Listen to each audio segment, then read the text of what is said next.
The time has finally come for some Witcher 4 gameplay. This was released today, I believe, at the Unreal Engine conference or whatever, where they showcased the tech and all the cool stuff coming to Unreal Engine.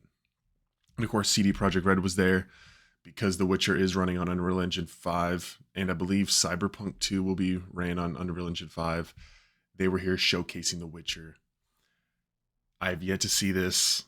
I'm excited. Let's go. All right. Well, I can already tell that this is about to look amazing.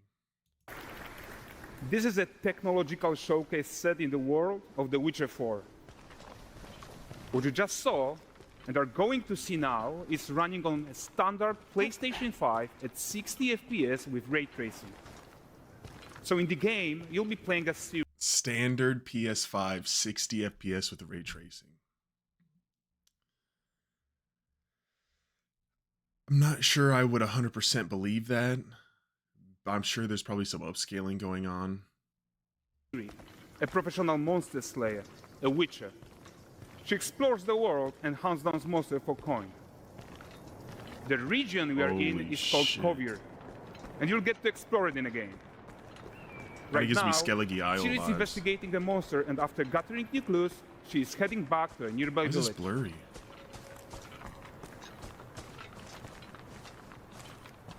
All right, everyone, meet Kelpie. Kelpie. Let weeds be weeds, Kelpie. So just like Geralt had Roach, Ciri has her own loyal companion. Dude, Kelpie, that's a cute-ass name for a horse. We return to town. These two characters need to feel like one. You'll you're never gonna explore replace the world on horseback, riding Roach. needs to feel seamless, natural, and You'll just do fun. Kelpie. Yeah, and to support that, we're introducing multi-character Dude, that motion looks matching in Unreal. insane. Like the animations of her walking up to the horse. Fun. Yeah, and then and mounting to it, and then you that, can see the light like glimmer off the horse's coat. Whoa. We're introducing multi-character motion matching in Unreal. So Ciri and Kelpie, they're perfectly synchronized when mounting from any angle and speed. And we also support root motion movement on Kelpie, so controlling her feels realistic and grounded. And there are also some really nice improvements to our Unreal Chaos Flesh Solver. This and these environment machine-learned looks insane. deformations. So you've got realistic muscles moving and stretching under Kelpie's skin without compromising the performance there. So they're simulating the horse's muscles and skin.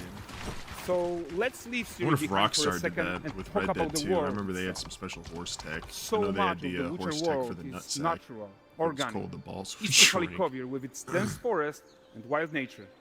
Yeah, and wild nature is hard. And with nanite geometry, we've freed artists from so many of their old constraints. But we don't want to rest until everything we do in Unreal has that same spirit of freedom. There's always more work to do. And foliage is a huge piece of that puzzle. So we are excited to introduce nanite foliage. And in order to achieve gorgeous foliage density everywhere, while still being memory efficient, fast to render, we believe that a new idea was needed.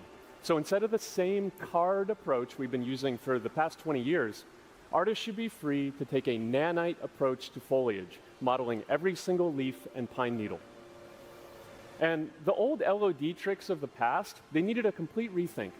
And in Now, I'm a little skeptical of UE5, and I'm sure a lot of you are as well, because most games, when you hear something's running on UE5, there's like a level of jank to it, or I don't know, just shit performance when it comes to the game, which isn't the case for all UE5 games. I think Embark does an incredible job with UE5, because the finals runs on UE5, I believe, and that game runs smooth. And then the Arc Raiders playtest was buttery smooth, and it looked amazing. And that's on UE5. So it's like, I know it's not strictly the engine. It's also the developers and what they do with it. But I just feel like 80% of the time you get a UE5 game, it kind of runs like shit, has problems, has stuttering. Like there's some sort of issue with it always, and you rarely get a good, like, fleshed out product from a UE5 game. minus the few examples in there. So I'll be curious to see how CD Projekt Red, leaving their Red engine behind and moving to UE5, will come together when the full game's released. I mean, so far this all looks amazing. Now I don't have the eyes of like a digital foundry to tell you if there's frame drops happening or like if there's latency. In their place, it's a new adaptive voxel representation in nanite. It looks good. It's volumetric, it's fully 3D, it is super fast to render. And these dense clusters of triangles turn into these cubes, which at a distance, they're no larger than a pixel, and they react to the changing light of our See dynamic that mountain over sun there? and You can our go over shadows, there. and they allow artists to render whatever amount of foliage is needed to achieve their vision without compromise. And no compromise means how ambitious we are when it comes to bringing our vision to life with incredible visuals. But more than that, together with Epic, we created faster way to load the world. We can now bring in more content more quickly for the smoothest possible experience as we fly down to catch up with Siri. Syrian Kelpie, my friend. Kelpie. Okay, one thing before we move on. I know this is a tech showcase, so my thing is, will the full game look like this and run like this? Because typically, if devs want to showcase their game, whether it be for at the time an E3 or a Summer Games Fest or the Game Awards, and there's a gameplay involved, like there's a gameplay segment involved, typically they'll all work together to get this sliver of the game to look like how they want the finished game to be, and then they'll present that. But that's only like 5% of the game. And the rest 95% isn't anywhere close to being that. So it can often be misleading, like we've seen with Watch Dogs in the past. In other games where they showcase this amazing looking game and then the full game comes out and it's not even close to what they showed us originally, which can be a bummer. But I guess just a reminder to keep expectations in check when it comes to something like this. But I can't lie though, this looks fucking amazing. Welcome to Valdrest. So Valdrest is a port town. Birds in the a hub sky. for fishing, trade, and mining. Clouds rolling. It's one of those places stone where you can meet peaks. shady characters or overhear gossip from other lands. It's also where Ciri took on her current contract. High-tech, let's leave Kelpie here and explore the marketplace and food. Yeah, Kelpie. I don't need you running over I'm people. so kids. excited we can finally show you some of this stuff. Let's see what Valdrest has to offer. Okay, that right there, Let's see that what Valdrest has hood to offer. pulling down animation, I wonder if that's something we can do manually or if it's just an automatic thing when you're in towns and cities. Let me tell you, if we can manually do that, that's some immersion, some RP shit playing the game. I For the think. furry rascal will often wait, and the bear's weight grants good fortune. For the furry rascal will often wait, and the bear's weight grants good fortune. And if it don't mean ghastly humans afoot. Guys, notice how responsive the world is. Dude, she just knocked apples and Guys, pears out notice of this how dude's responsive the world basket, is. and you're not gonna pick him up. Character kid's like, actions "I'm on directly it." affect what happens around you. Sometimes even setting off chain reactions. Everything is working together. That's insane detail.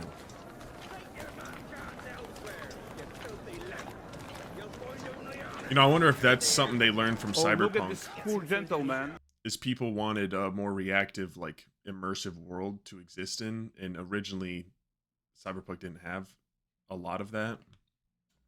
So I wonder, using that feedback, they're like, okay, let's try to get this world immersive, or as immersive as we can make it for the Witcher universe. Which I don't like seeing this. Just in return, gets me even more excited for Cyberpunk 2. So, CD Projekt Red, you can keep cooking. Being taught how to fly by an angry innkeeper. That's what happens when you cheat at Gwent. Last of it, is it? Ready to wait. Do you think these lead to anything? Like, could you talk to one of the NPCs, like that bar guy who just, the bartender who just threw Okay, the guy out? so Would that this turn is the into a guy side who gave quest? the quest his own. Like you probably suspect, he has his own agenda. Huh? Okay, so this is the guy who gave the quest his own. Like you probably suspect, he has his own agenda in all of this. You're off your tits again, Wilfred. Get your ass up. The animation team is phenomenal. Props to them. Because that animation of this dude falling out of the wheel. Okay, so this is the guy who gave the series Quest his own. Like you. A typical day's toil. Who in? Ah, Witcheress. What news of my wagons?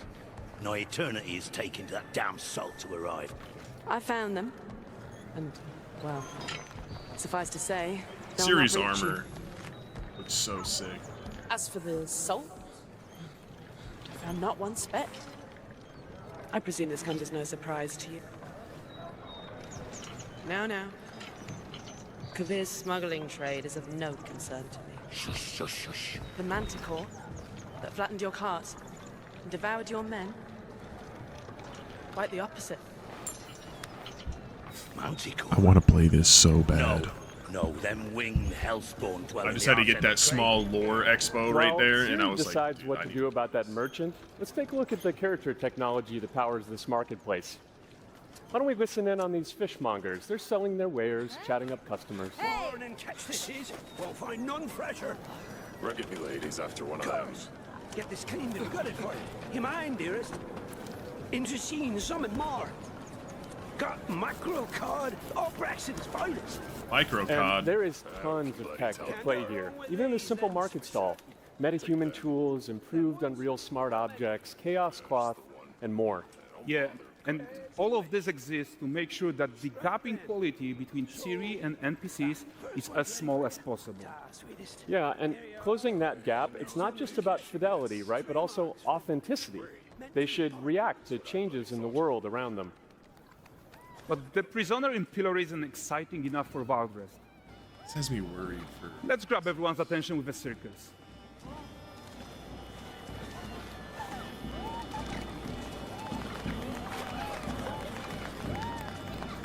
But the great performance deserves a huge crowd though. Let's crank it up.